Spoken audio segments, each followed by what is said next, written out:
안녕하십니까. 한국인이 한국인답게 4월 첫 번째 영상 이야기를 시작하도록 하겠습니다. 임시정부를 수립하라, 국민이 신이다 라는 주제로 말씀드리겠습니다. 오늘의 주제는 첫 번째 19세기 국제 정세 및 환경에 대해서, 두 번째 필사즉생, 필생즉사, 세 번째 임시정부를 수립하라, 네 번째 국민이 신이다 라는 순서로 말씀드리겠습니다. 1866년 벨기에 국왕 레오폴트 2세는 세계는 이제 거의 다 약탈되었다라고 말했습니다. 이 말은 이 시기에 거의 모든 세계가 서구 사회에 약탈되었다, 즉 식민지가 되었다는 말입니다. 인류 역사에서 가장 처참한 야만적 행위가 문명이라는 탈을 쓰고 펼쳐진 불행한 시기였습니다. 그러면 이러한 야만의 역사는 어떻게 시작되었습니까? 바로 1492년 콜럼버스가 아메리카 신대륙을 발견했다는 이야기에서 시작됩니다. 물론 당시 아메리카 대륙은 이미 오래전부터 많은 사람들이 이미 살고 있던 구대륙이지요. 이렇게 카리브해 연안에서 시작된 약탈이 1519년 멕시코로, 1526년 페루의 잉카 제국으로 퍼져나갑니다.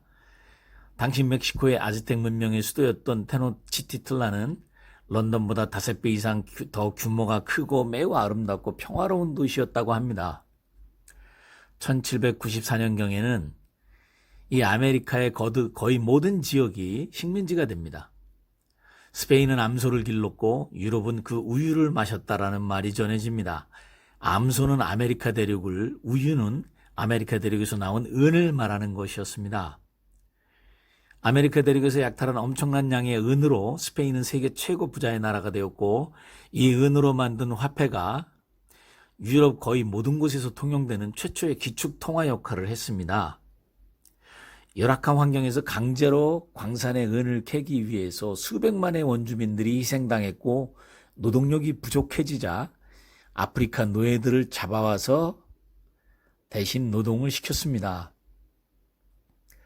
1884년경 거의 모든 서구 국가가 참여한 베를린 회담을 통해서 아프리카의 분할이 이루어졌고, 대부분의 아프리카 나라들이 식민지가 되었습니다. 서구 국가는 야만의 아프리카를 통치해주는 것은 백인이 져야 할 십자가 또는 문명의 의무라면서 아프리카 점령을 정당화했습니다. 과연 폭력에 의한 양육강식의 지배가 문명의 원리일까요? 아시아에서는 1520년대 포르투갈이 인도에서, 스페인이 필리핀에서 식민지 활동을 시작합니다. 1543년 포르투갈은 일본에 조총을 전해주었고, 이 조총을 가지고 1592년 조선에 쳐들어옵니다. 만약 이순신 장군이 임진왜란에서 승리하지 못했다면 아마도 조선은 필리핀처럼 이미 이 시기에 식민지가 되었을 수도 있습니다. 그러나 조선은 세계에서 거의 마지막이라고 할 만한 1905년에서야 일본에게 외교관을 빼앗깁니다. 1910년에 나라를 완전히 빼앗기는 경술국치를 당하게 됩니다.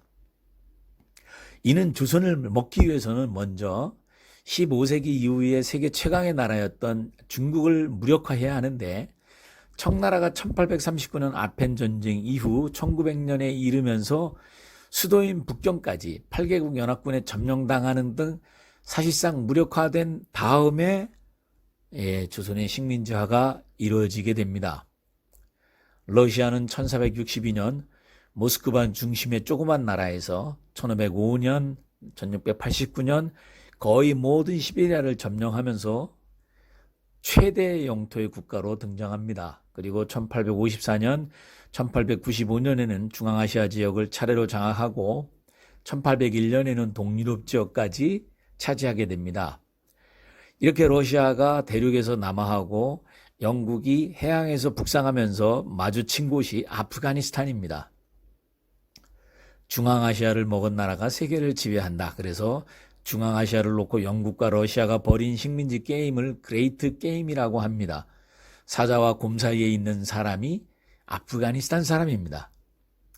그리고 서구의 모든 나라들과 일본이 한꺼번에 달려들어서 물어뜯은 나라가 바로 중국 청나라입니다. 1842년 제2차 아편전쟁부터 무너지기 시작해서 1894년 동북지역에서 벌어진 일본과의 전쟁에서 지고 1902년에는 수도인 북경을 서구 8개국에 점령당하는 수모를 겪게 됩니다. 그렇게 아시아의 강자가 된 일본을 앞장 세워서 영국과 미국이 러시아를 무너뜨리려고 러일 전쟁을 지원합니다. 일본은 청일전쟁에서 이겨서 요동반도를 다 차지했었는데 러시아와 프랑스, 독일이 3국이 간섭해가지고 도로 물려줘라. 너희들이 요동까지 나오는 건 안 된다. 해서 다시 1895년에 그 영토들을 다시 빼앗긴 한이 남아 있습니다. 식민지 쟁탈전이 지나간 후 서구 국가들의 전쟁이 벌어집니다. 제1차 세계대전입니다. 독일, 오스트리아 헝가리 제국, 오스만 제국이 동맹국으로 영국과 프랑스, 러시아가 연합국으로 전쟁을 벌였습니다. 이 전쟁은 독일이 급속하게 성장하면서 영국과 프랑스의 패권을 위협하게 된 상황에 독일이 이라크의 바그다드까지 철도 건설을 추진함으로써 중동의 석유 자원이 독일에게 넘어갈 가능성이 대두된 때문에 일어난 것이라고도 합니다. 제1차 세계대전이 끝난 후 프랑스 상원의원인 앙리 베랑제가 석유가 승리의 피였다라고 한 것을 보면 세계대전에 숨겨진 원인 중 하나가 석유였음을 알 수 있습니다. 제1차 세계대전으로 약 7천만 명의 군인이 참전해서 싸웠고 약 4천만 명의 사상자를 냈습니다. 상상을 초월하는 야만의 광기가 서구의 유럽에서 벌어진 겁니다. 그리고 그 결과로 4개의 제국이 해체되었습니다. 독일, 오스트리아 헝가리, 오스만, 러시아 제국입니다. 러시아는 연합국 측에서 싸우는데 왜 해체됐냐? 전쟁 말기에 러시아 내에서 공산주의 혁명이 일어나면서 왕국이 무너졌습니다. 이렇게 해서 이 제국들에 속해 있던 나라들은 독립을 맞이하거나 아니면 영국, 프랑스와 같은 나라들의 식민지로 바뀌게 됩니다. 일본은 아시아를 벗어나서 서구의 일원이 되자는 타라입구 방책으로 영일 동맹을 맺고 연합국에 참전했지만 유럽에서 싸움이 일어나는 바람에 참전보다는 전쟁 물자를 생산해서 지원하는 쪽으로 역할을 했는데 이 덕분에 경제가 어마어마하게 활성화되면서 막대한 이득을 챙기고 강대국으로 부상하는 1차 세계대전의 최대 수혜자가 됩니다. 필사즉생, 필생즉사, 죽고자 하면 살고 살고자 하면 죽는다. 식민지 쟁탈전 상황 속에 조선에 관한 만평입니다. 러일 전쟁에서 일본에게 국토를 빌려준 것에 대해서 너무나 헌신적인 이라는 비평이 보입니다. 1904년 한일 의정서로 일본은 러시아와 싸우기 위해서 필요한 대한제국의 땅을 마음대로 수용할 수 있게 됩니다. 그리고 1905년에는 대한제국의 외국에 대한 관계 및 사물을 감리 지휘하는 외교권은 모두 일본이 갖는다고 해갖고 외교권을 가져가고요. 마침내 1910년 경술국치에는 한국 전체에 관한 일체 통치권을 완전히 또 영구히 일본에 넘겨준다는 조약을 맺으면서 총 한 방울 안 쏘고 나라가 통째로 넘어가게 됩니다. 1918년 1월 미국의 윌슨 대통령은 제1차 세계대전 마무리를 앞두고 민족 자결주의를 선언합니다. 하나의 민족이 그들 국가의 독립 문제를 스스로 결정짓게 하자는 것이죠. 그리고 1919년 1월 이러한 문제를 논의할 파리 강화회의가 열립니다. 우리도 식민지의 일원으로 스스로 국가의 독립 문제를 결정지을 수 있다는 기대를 가지고 파리 강화회의에 김규식, 이승만 등을 파견하고자 하였습니다. 그러나 이 회의에서는 패전국가의 식민지만 독립시키고 승전국가의 식민지는 거론도 되지 않았습니다. 결국 민족 자결주의는 패전국을 해체시키기 위한 명분론이었다는 것을 알 수가 있겠습니다. 나의 죽음으로 민족의 혼을 살려내겠다. 고종 황제가 일제에 의해 독살되었다는 소문과 함께 1919년 3월 3일 고종 황제 인산일 장례식에 맞추어 전국에서 사람들이 모여들기 시작합니다. 그리고 이틀 전인 3월 1일 3.1 만세운동이 일어났습니다. 시위가 수개월간 이어졌고 일제는 경찰과 헌병만으로는 이를 제재할 수 없어서 육군은 물론 해군까지 동원해야 했습니다. 본국에서 지원오는 군대가 한꺼번에 움직이면 남들 눈에 안 좋게 보인다고 해서 아주 조심스럽게 나누어서 움직이도록 할 정도로 신경을 썼습니다. 3.1운동에는 집회 수 1548에 집회 인원이 약 205만 명이 참가하고 사상자 15,000명, 수감자 46,000명에 이르는 엄청난 사건이었습니다. 배감 박은희 선생의 한국 독립운동 지열사에 나온 내용입니다. 고종 황제 한 사람의 죽음이 이렇게 엄청난 에너지를 폭발시켰습니다. 내가 죽고자 하면 백성이 살고 내가 살고자 하면 나라가 죽습니다. 조선의 독립국인과 조선인의 자주민임을 선언하노라 라고 3.1 독립선언에서 선언했습니다. 이 조선은 어떤 조선입니까? 조선 건국 4252년 바로 단군 조선이었습니다. 3.1운동은 반만년 단군의 역사에서 그 뿌리를 찾았습니다. 한국인은 남녀노소를 불문하고 일본에 대한 적개심이 굴수에 사무쳤다고 합니다. 그리고 그 원한이 점점 증가했다고 합니다. 왜냐하면 일제가 한국 남자들과 소년들의 손가락을 달군쇠로 묶고 날카로운 갈고리로 그들의 살을 뜯어내고 뜨거운 다리미로 살을 쥐지고 뜨거운 물과 고춧가루를 코 속에 부어놓고 손톱 밑에 긴 나무를 집어넣어갖고 뽑고 그래서 잡혀온 사람들은 너무 맞아서 피부가 짓물러지기도 하고 그 악형의 방법이 너무 흉악해서 차마 기록할 수가 없을 지경이었는데 이것도 한두 번이 아니라 밤낮으로 또는 한 번에 몇 시간씩 지속되었다는 것입니다. 저런 학정과 압박 속에서는 도저히 국민을 지배할 수가 없다. 민족의 사상이란 것은 천성에서 나오는데 여기에 대하여는 어떤 개혁도 효능이 없다. 대만 사람들은 청나라 식민지보다 일본 식민지가 살기 좋았다 그래서 지금도 일본에 대한 우호적인 감정이 70%가량 됩니다.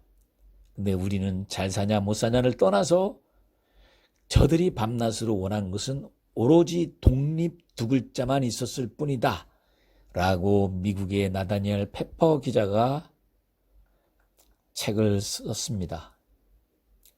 대한민국 임시정부를 수립하라. 1919년 4월 11일 상해에 대한민국 임시정부가 수립됩니다. 그리고 나라 이름을 대한민국이라고 하였습니다. 그리고 대한민국은 민주공화제로 한다 해서 제국에서 민국으로 문을 열었습니다. 모두가 귀천없이 평등하며 종교, 언론, 저작, 출판, 결사, 집회 등의 자유가 있고 남녀 구분 없이 선거권을 가지는 주권 제민의 시대를 처음으로 열었습니다.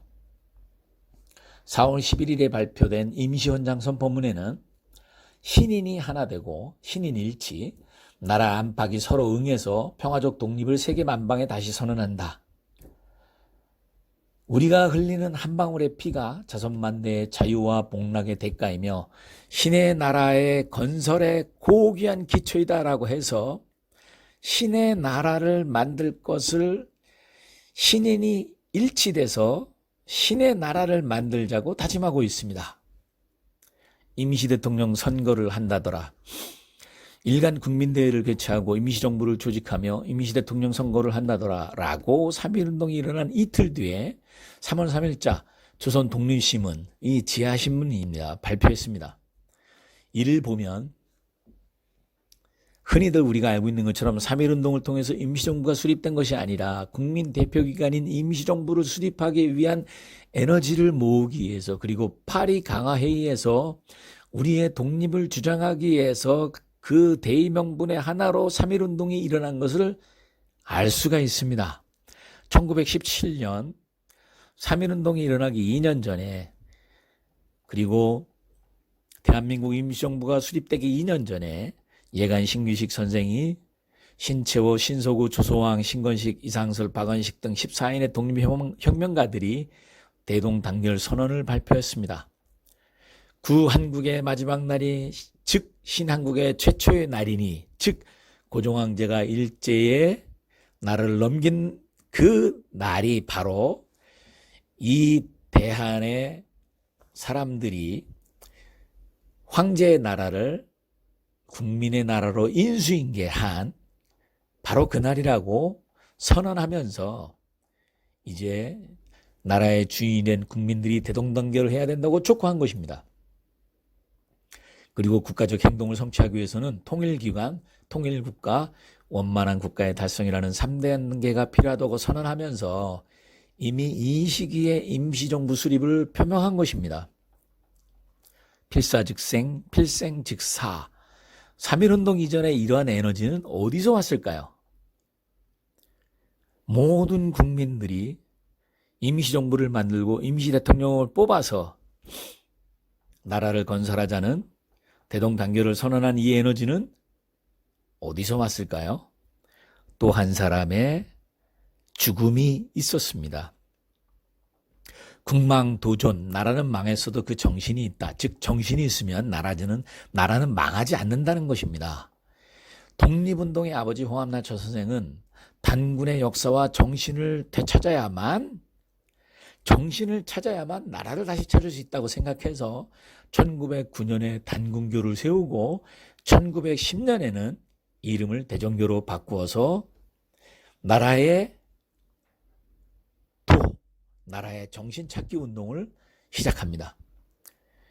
30만 명에 이르는 신도가 모이게 되고 수많은 독립운동가를 만들어내고 활동하던 가운데 일제의 탄압이 점점 대전교를 옥죄어 옵니다. 홍합나초 선생은 1916년 8월 15일 한 오리의 목숨을 끊음은 대전교를 위하여, 한배님을 위하여, 이 단군 할아버지를 위하여, 천하를 위하여 죽는 것임을 선포하시고 순명하셨습니다. 이때 일본 경찰과 함께 그 시신을 검사하기 위한 의사가 아무런 죽음의 원인이 없는데 돌아가신 걸 보면 참 희한한 죽음이다 라고 하셨습니다. 그의 죽음은 독립운동가들의 민족혼을 불러일으켜서 1917년 대종교인들과 해외 독립운동가들이 대동단결을 선언하고 임시정부 수립을 촉구합니다.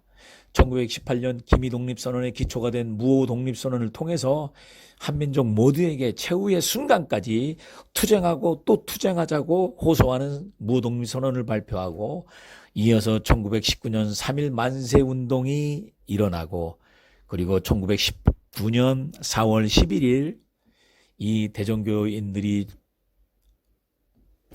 주축이 된 임시정부 수립까지 일어나게 됩니다. 이러한 에너지의 발화점에 바로 홍합나철 선생님의 순국이 있었습니다. 한 사람의 죽음이 이렇게 고귀한 것입니다. 국학원을 설립하신 일지이승원 글로벌사이버대학교 총장께서는 독립기념관에 독립운동의 아버지인 홍합나철 선생의 기념물이 없다는 것은 말이 안 된다. 그래서 그럼 우리라도 만들어서 기증을 하겠다 해가지고 홍합나철 선생님의 인물상을 만들어서 기증하였습니다.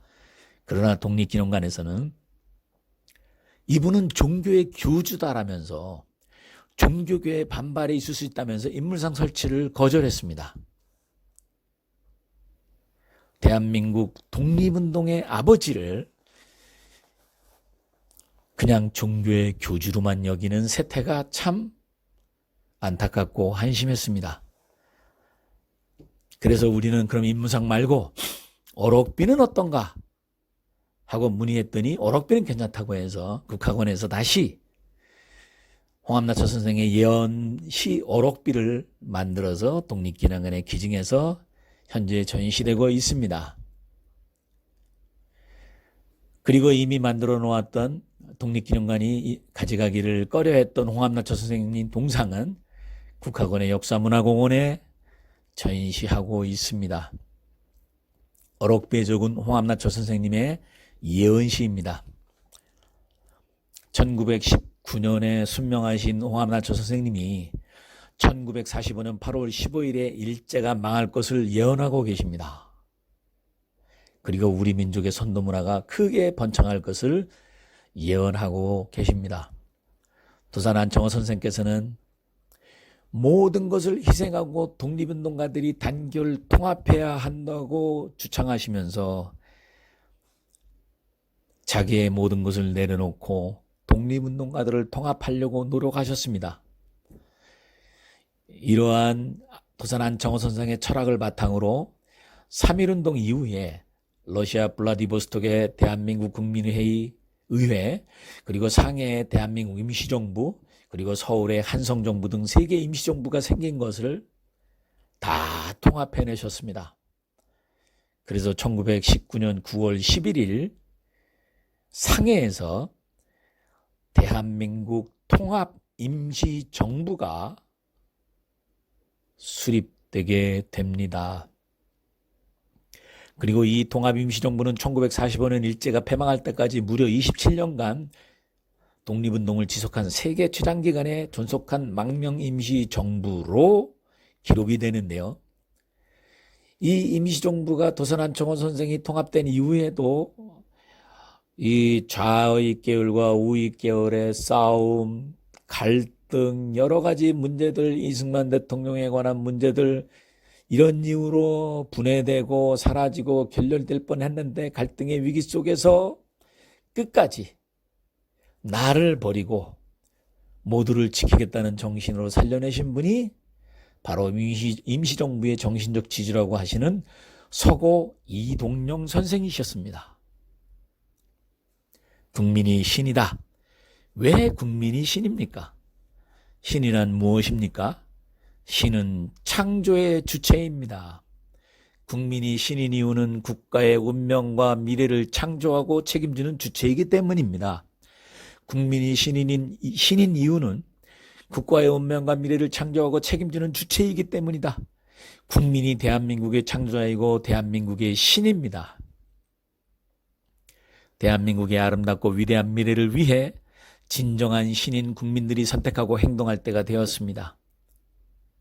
모든 인간을 두루 이롭게 하라. 이 반만년의 정신을 살려서 모든 문명의 시스템과 장치들이 모두 인간을 위해 존재하고 인간을 위해 봉사케 하라는 이 인간 중심의 홍익인간 정신으로 정말로 국민과 인간을 위한 복지 대도의 정신문화 대국의 대한민국을 실현하는 위대한 국민의 시대가 열려야 하겠습니다. 한국인이 한국인답게 국민이 신이다. 힘내라 대한민국. 감사합니다.